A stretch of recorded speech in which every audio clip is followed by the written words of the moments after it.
On the southwest coast of Africa, ocean, desert, wind and sun come together in a way unseen anywhere else on Earth. This unity of opposites creates the force of life.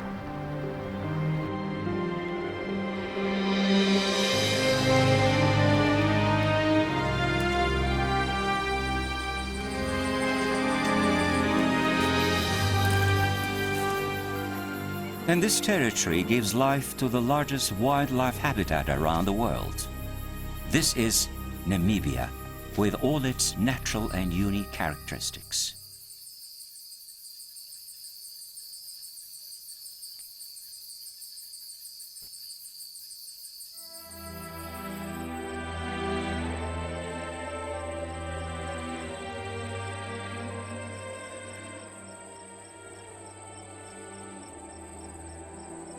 The Namib Desert is 80 million years old. It is 2,000 kilometers long and 200 kilometers wide. It is the oldest and most magnificent desert in the world, with the sand dunes of various forms and heights.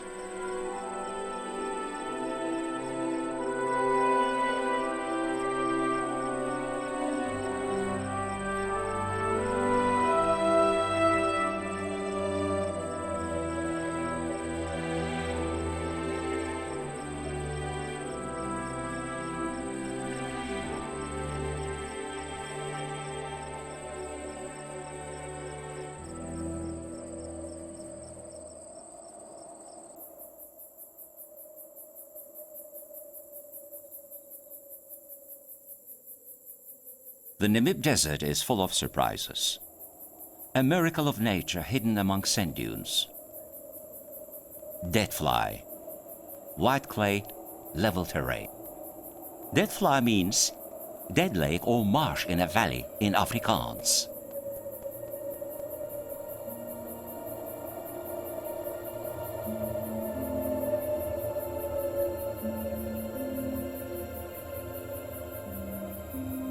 Deadfly is surrounded by the high sand dunes of the world, reaching 300 to 400 meters in height. The stream Sao Hope, which was once the life source of this region, has given life to camel thorn trees in this valley. As a result of the climate change experienced later, first the valley and trees were flooded by the overflowing stream. Then the water drained away with the following drought. What remained was the salt pan and far-fetched dead lake made up of dried camel thorn trees, hence deadfly.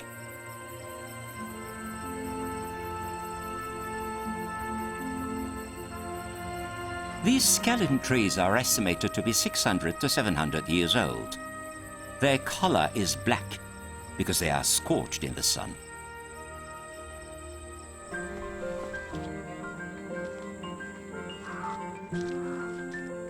Meerkats are indispensable owners of these lands. The sentry of the clan is on duty to ensure the security of their burrow. It is standing guard at the entrance of their burrow, made up of a large network of underground tunnels with multiple entrances. The environment has to be checked for security before other members of the clan leave the burrow. They must watch out for foxes, jackals, snakes, and even eagles to survive.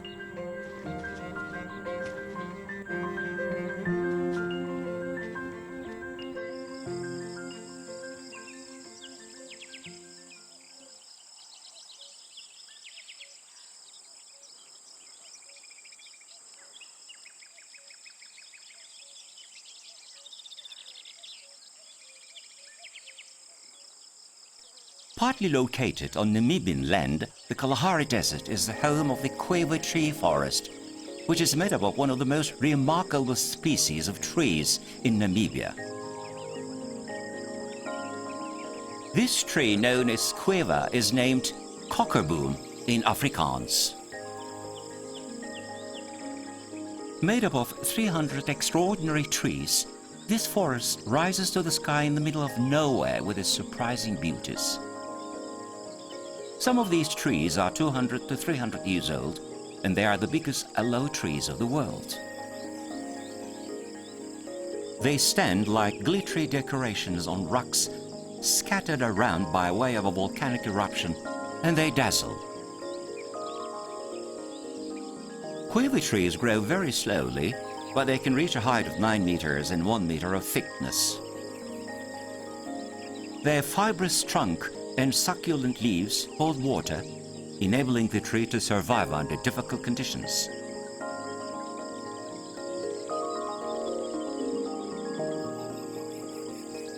Native Bushmen of Namibia who live in the region use the branches of this tree to make quivers, hence named it quiver tree.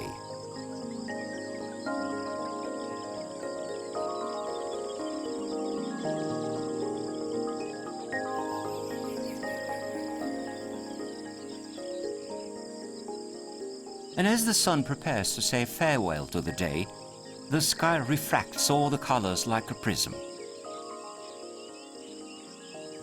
This is a period between day and dream. Fiery colors of quiver trees augment when magic spreads through the air. Life holds its breath.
Desert and ocean.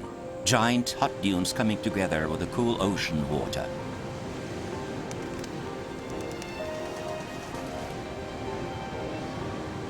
A breathtaking visual feast. Coasts where the Namib Desert embraces the Atlantic Ocean. The Sandwich Harbor.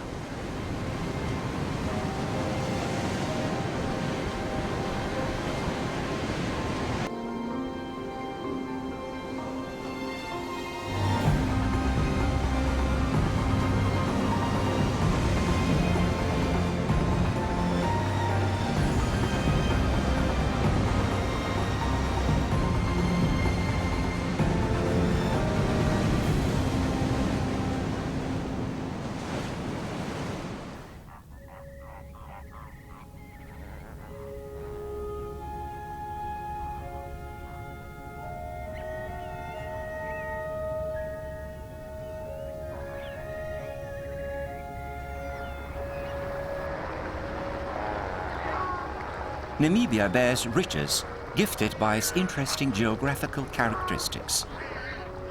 The principal habitat of flamingos, these elegant representatives of the winged civilization in Namibia, is the Walvis Bay on the coast of the Atlantic Ocean.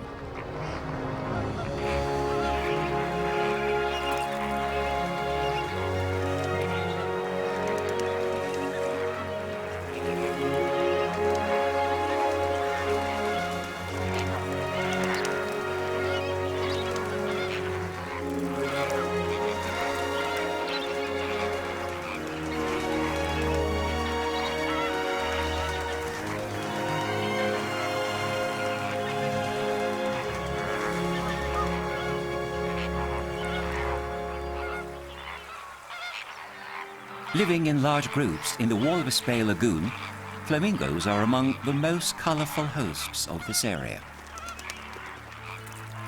Flamingos live in large groups around lakes, salt lakes or lagoons that have still waters. They are able to cope with situations when differences in temperature vary considerably. They prefer shallow waters with salt and soda.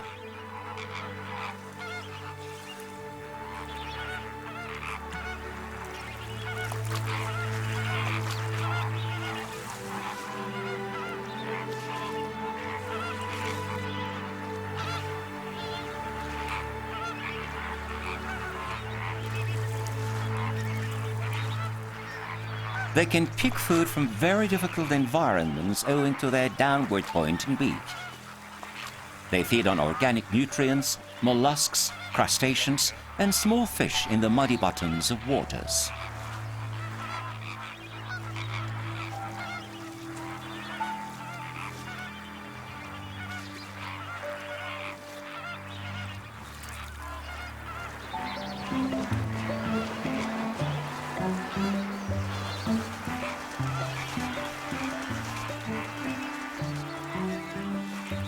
The color of their feathers, legs and beaks varies according to the amount of carotenoids the food they eat contain.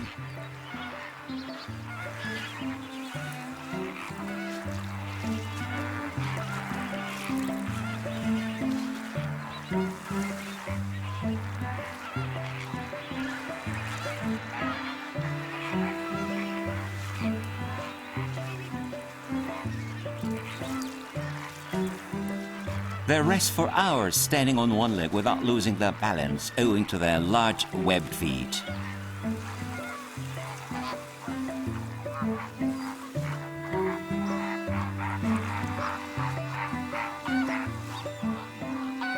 That way they reduce the heat loss in their bodies.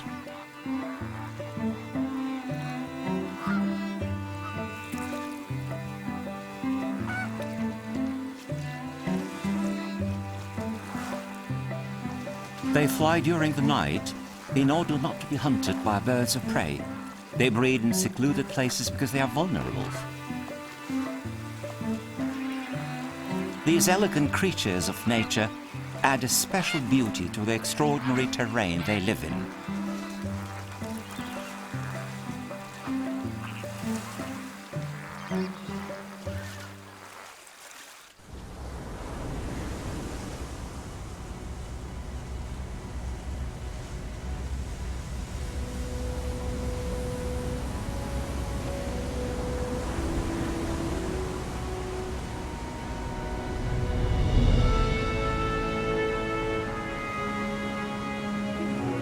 The Skeleton Coast, called the land God made in anger by the native Bushmen of Namibia.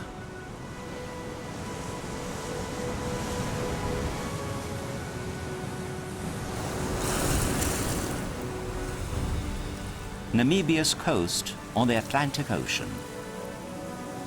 Portuguese sailors refer to this endless coast of Namibia as the Gates of Hell.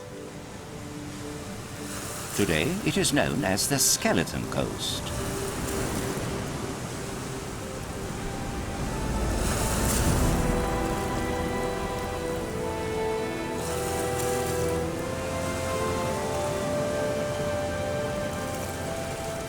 Wrecks of ocean-faring ships, towboats, battleships, galleons, trawlers that have turned into skeletons lie all along the coast. This 500-kilometer-long coast makes an impression with its absolute oblivion and desolation.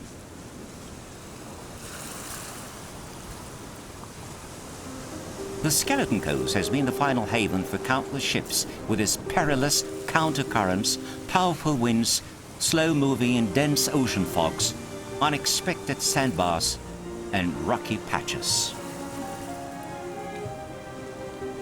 From the cargo ship Edward Bolen, which sank in 1909, to Dunedin Star, which was wrecked on rocks in 1942, and to the fishing boat Karimona that was defeated by the fog in 1971, tens of shipwrecks lie along the beach as proof of the hardships of the Skeleton Coast.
On the north of the Walrus Bay, a headland from the Namib Desert snuggling into the Atlantic Ocean, Cape Cross.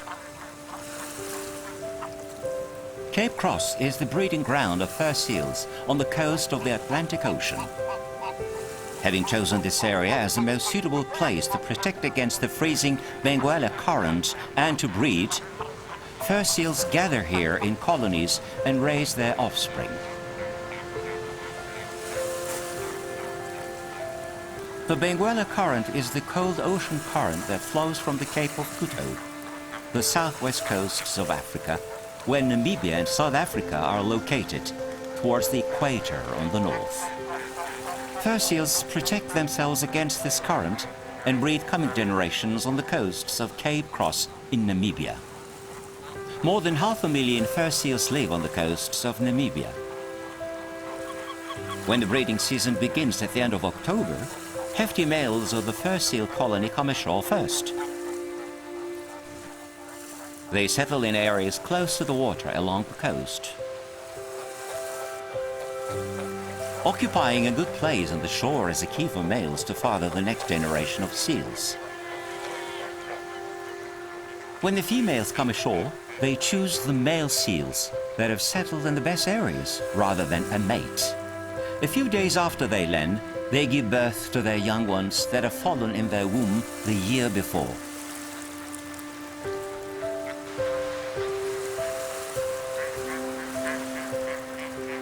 In a few weeks, hundreds of thousands of young seals come into the world on these shores.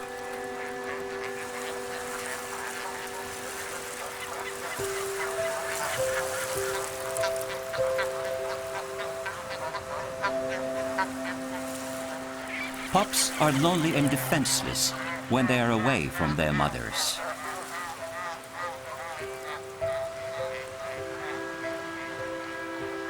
The fur and blubber of adult seals provide a perfect insulation against the freezing cold of Benguela.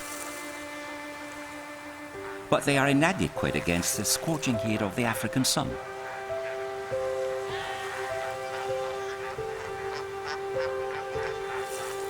Seals lie down as close as possible to the waves. Those who cannot find a place near the shore climb up to places where they take advantage of the cool ocean breeze.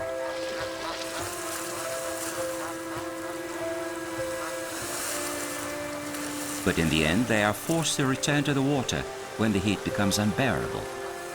Seals are clumsy and wobbly on land, but in water, they are quite fast and daring.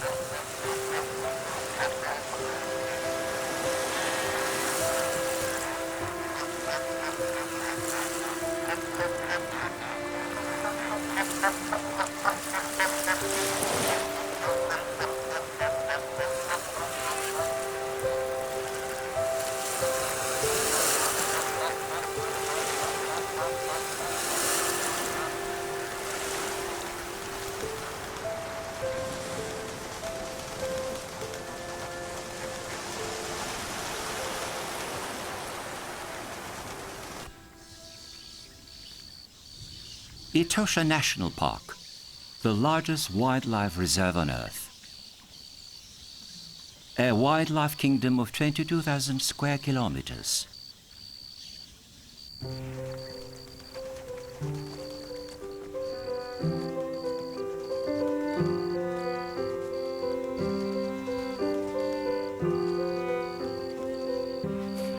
These lands strengthen emotions, soften the soul, and give peace.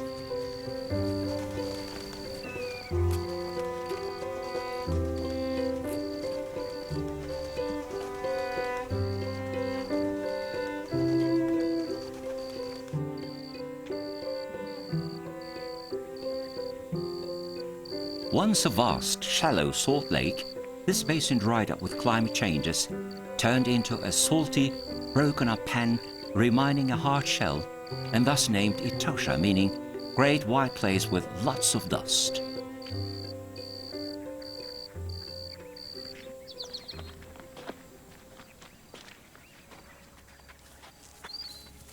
Atocha has a wide diversity of vegetation, from thorn bushes to woodlands, to makalani palms and ghost moringa trees.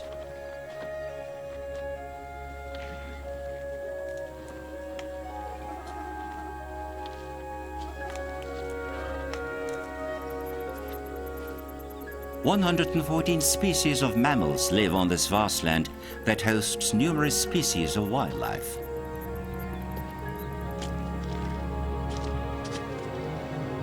Atocha is also the home of black rhinoceroses and black-faced impala, which is an endemic species.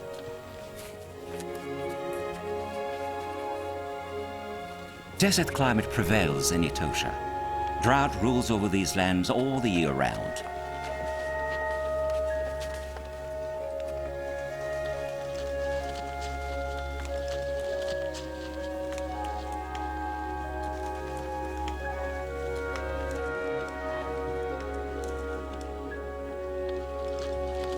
The region receives little rain between the months of September and April.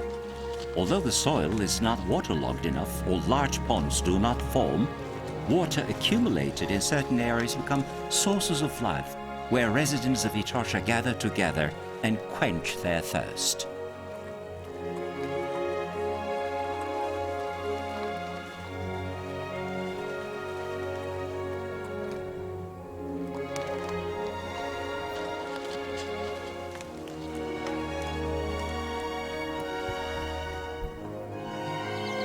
These waterholes are gathering spots of wildlife in the vast Atocha pan.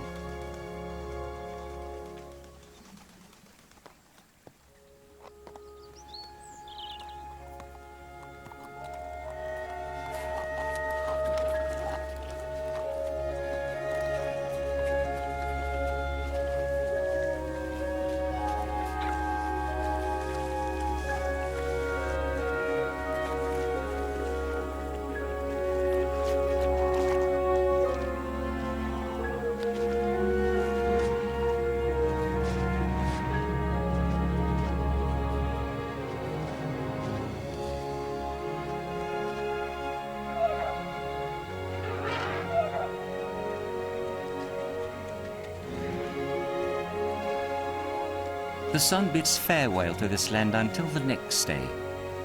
It slowly retires for the night. Now it's time for the residents of these desolate lands to meet the night.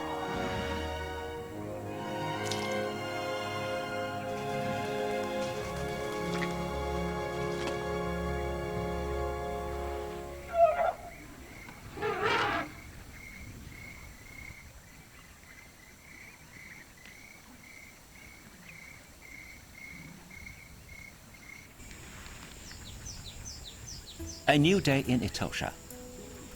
The sun illuminates swathes of land with its softest rays. And residents of Atocha meet the new day feeding in the morning chill.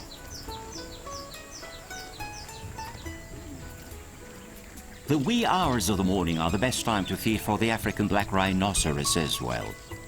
As the African black rhinoceros is herbivore, it feeds on leaves and soft shoots of trees and shrubs. Atocha's hot and dry bushes, semi-desert and marshy grounds are the habitat of black rhinoceros.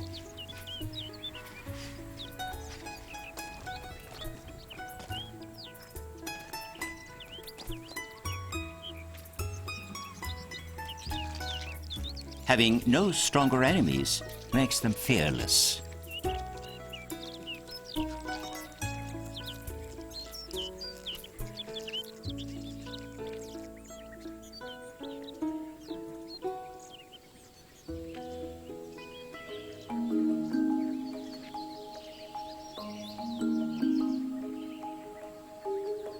Another waterhole in the Atocha morning. Another species endemic to Africa, zebras also meet the new day by the water. They live in herds on this grassland with scattered trees, which is the most suitable environment for them.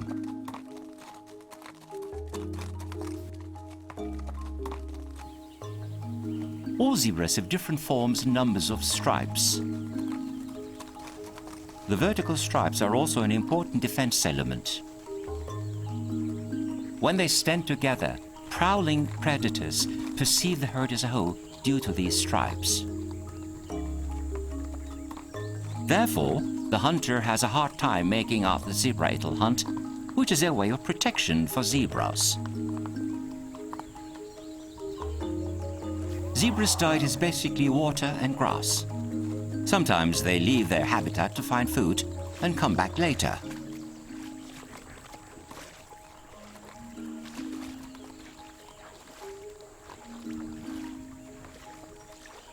Zebras have a strong eyesight and sense of smell. Their major predators are lions and tigers. They are extremely careful against lion attacks when they drink water. Zebras live in herds and mostly move together with antelopes. Zebras are very much devoted to one another. When an individual strays, they search for it for hours, even days.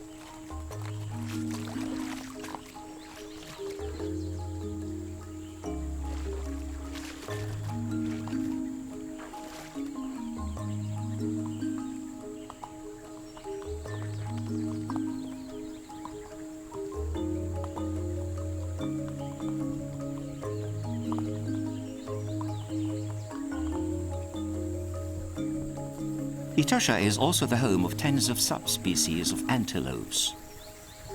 Kudus are among the large subspecies of antelopes in Atocha. They live in groups of 30 to 40 individuals. Their brown and striped pelts help to camouflage them in scrub environments. Like many other antelopes, male kudus roam around in groups. Mother kudus move around with their offspring until young ones are able to continue to live independently.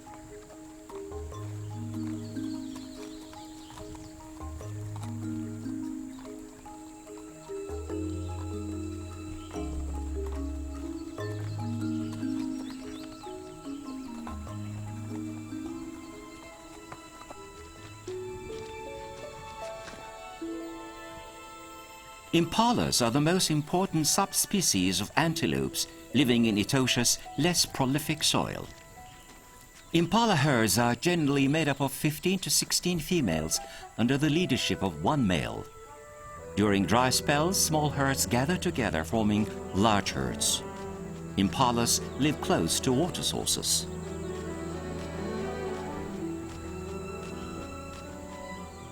Like many other antelope subspecies, impalas enjoy good food. They only eat certain parts of plants. However, in times of drought, they also feed on grass, tree leaves, flowers, fruits, or seed. Impalas have very keen senses. They can hear the slightest sounds with their sensitive ears. This characteristic helps them be alert against threats.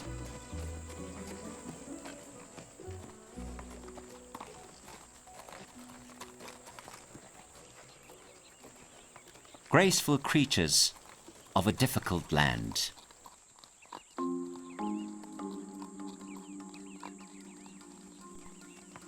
The most widespread subspecies of antelopes in Atocha is Oryx.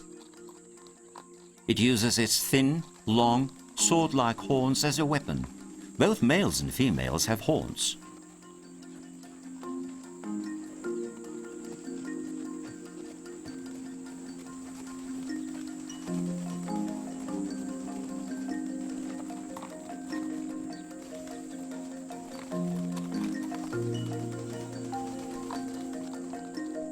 Oryxes are resistant to thirst, and they live in dry plains of Atocha.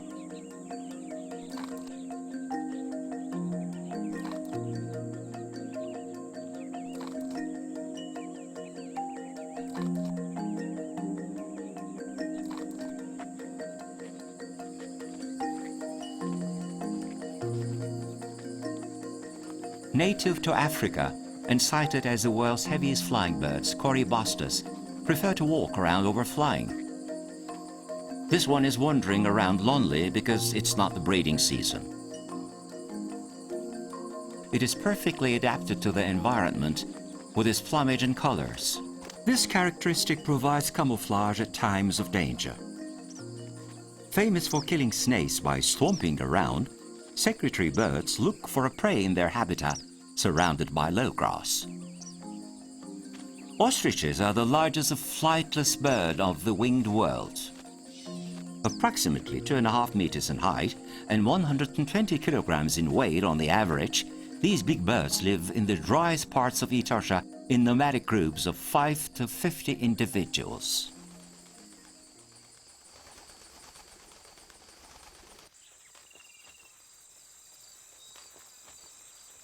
Midday in Atocha. It is as hot as it gets.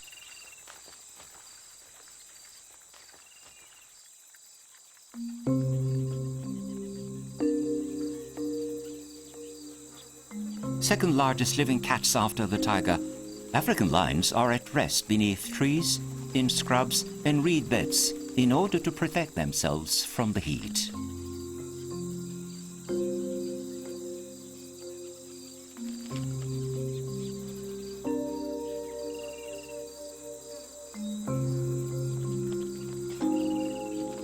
African lion is the only social member of the feline family. While a small pride is made up of 4 to 5 females and 1 male lion, a large pride can consist of 15 to 18 females and 2 to 3 males.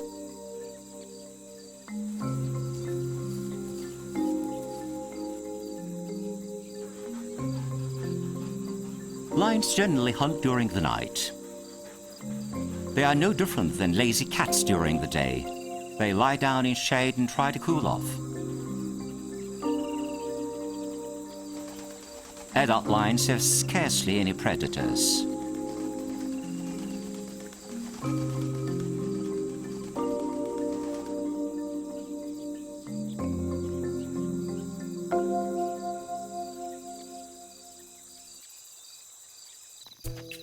As the fastest land animal on Earth, Cheetah is the only species among big cats that hunt during the day. Living and hunting on its own, Cheetah eats heartily the impala it has hunted.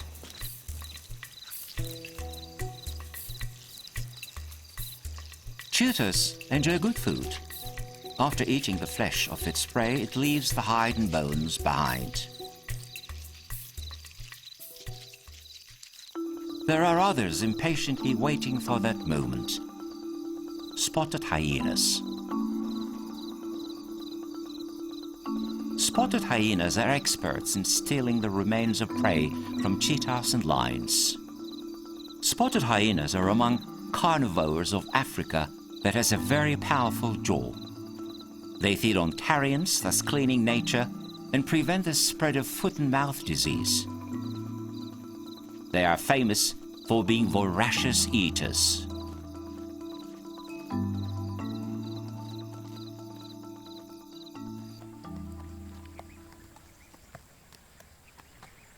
Another resident of the Atocha savannas and open woodlands, giraffe is the tallest animal on Earth. Males stand 4 to 5.5 meters tall. Females are shorter than males in general. Each giraffe has a unique coat pattern, and no 2 giraffes bear the same pattern. Giraffes spend most of their time feeding. An adult giraffe eats around 45 kilograms of foliage daily.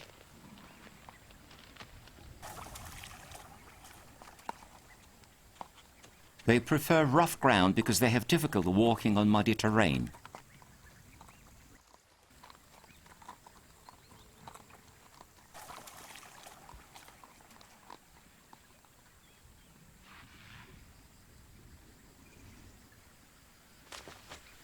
They can spot danger from afar owing to their tall necks.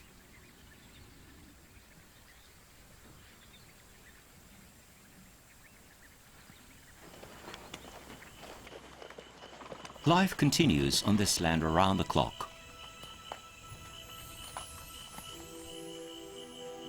Day gives way to night in Atocha. Darkness falls like a black veil, opening the gates of wildlife nights.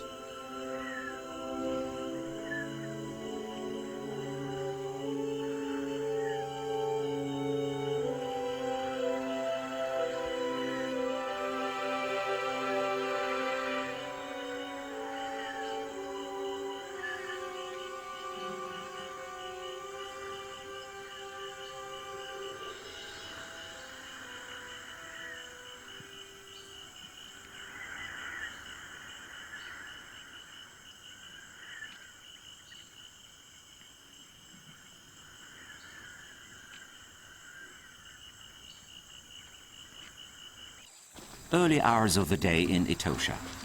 Atocha's larger residents, elephants, are waking up to a new day. As the largest terrestrial animal, males of African elephants can reach 4 meters in height and 7 tons in weight.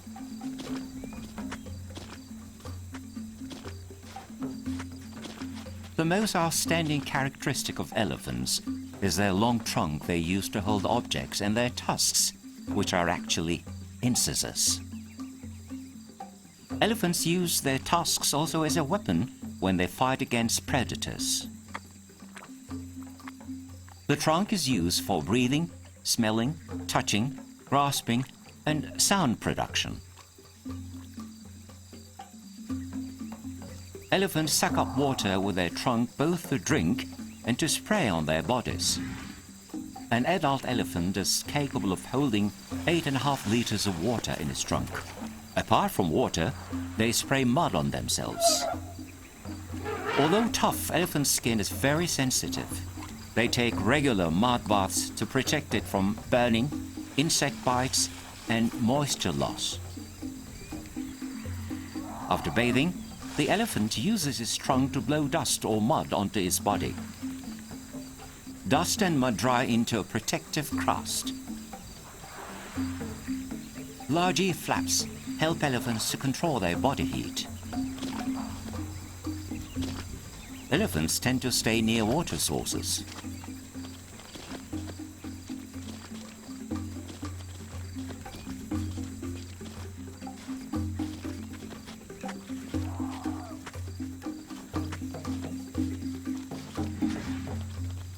African elephants are herbivorous. They can consume as much as 150 kilograms of food and 40 liters of water in a day.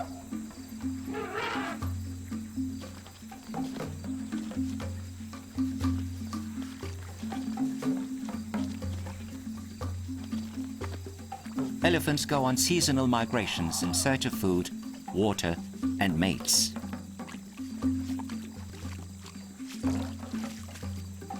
Social lives of male and female elephants differ extensively. Female elephants spend their entire lives in tight-knit matrilineal family groups. These family groups consist of mothers and their offspring.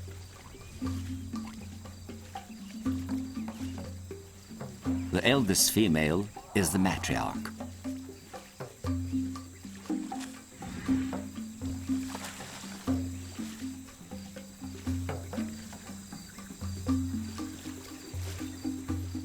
Young male elephants leave their family groups when they reach puberty.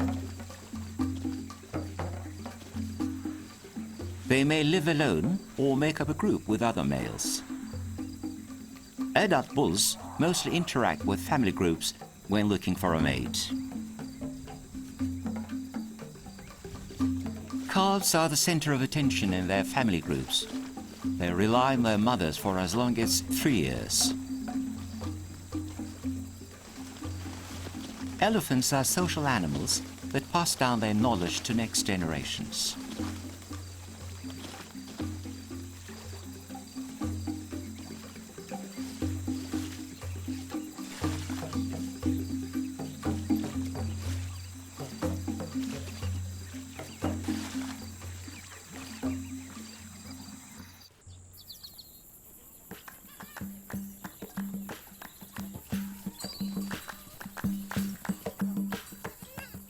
north of Namibia, Kunene region.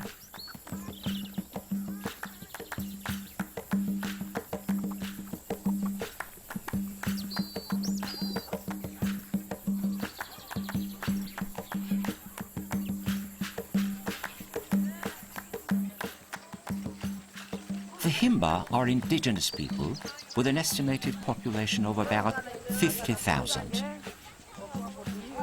Having preserved their traditional living, the Himba are cultural treasures of Namibia. Difficult living conditions and seclusion from the outside world have been effective on the Himba to preserve their traditional way of living.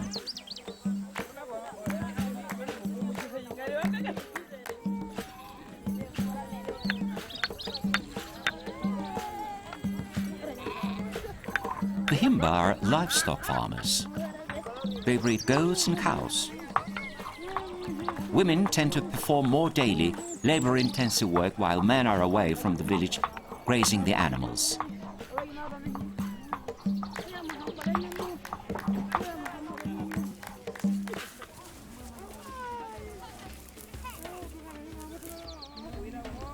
Women also make handicrafts. They make ostentatious jewelry out of materials like bark, leather, and seeds. Heavy workload leads women to help one another. Women also take care of other women's children.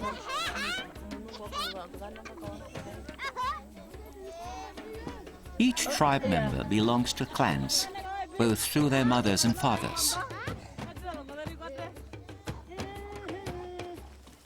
Bilateral descent for groups that live in extreme environments because it allows individuals to rely on two sets of families in standing strong against difficult climatic conditions and sharing risks.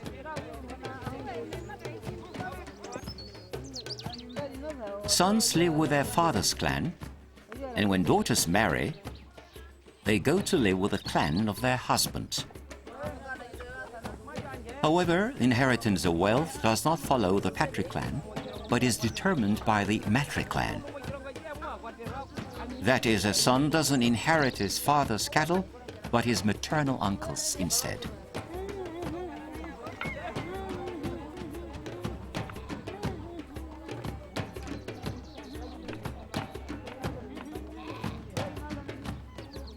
The Himba build their huts by bending and assembling saplings, covering them with leaves of makalani palms, then plastering the plant material with animal dung.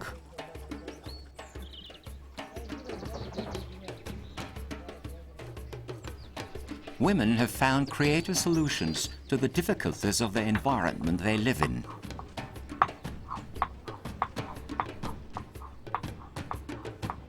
They make a special mixture to protect their skin from the sun. The main ingredient of this paste, called Ostriches, is ochre. First, they crush ochre into powder. Then they add some goat fat into the mixture. The creamy mixture gives their skin a red tinge characteristic while protecting their bodies from the sun. This color is also the symbol of the productivity of soil and human blood as the essence of life. Women of the Himba apply this mixture to their hair as well. They make incense by crushing ochre stone into small pieces and adding various herbs, then apply the incense on their bodies. As well as protecting Himba women from the sun, ochre provides hygiene and gives them a smooth complexion.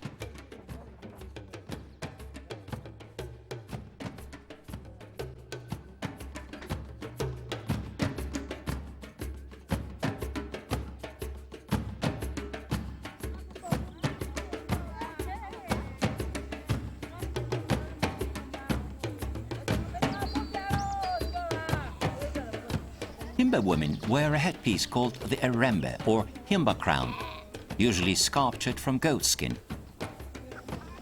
This headpiece indicates their social status.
Himba mostly eat porridge. They prepare the porridge by adding flour into heated water. Although they mostly use cornmeal, they prefer mahangu flour when they can find it. Grown on this not-so-fertile land, mahangu is actually pearl millet that is one of the most widely consumed produce in Namibia.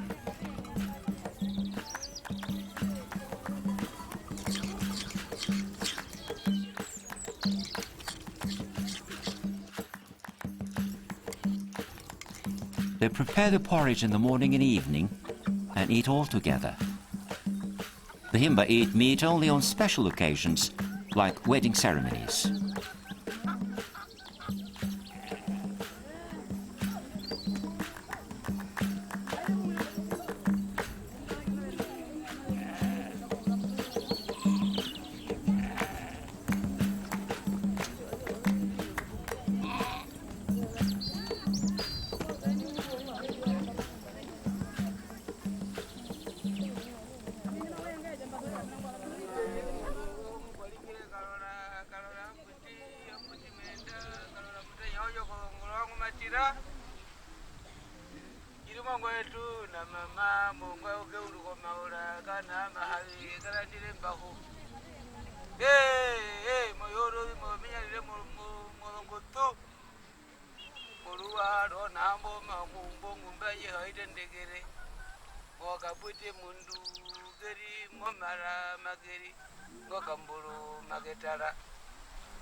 The Himba dance is nature itself.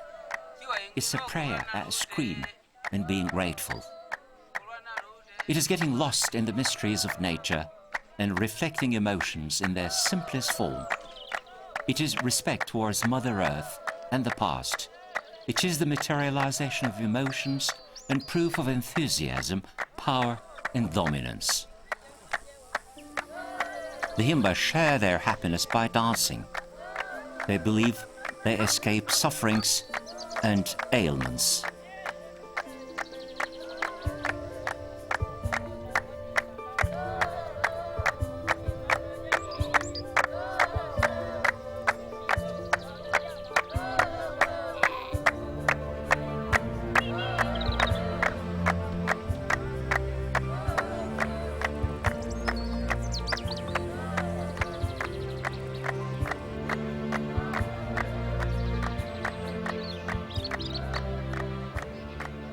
With all its natural and unique characteristics, this is Namibia.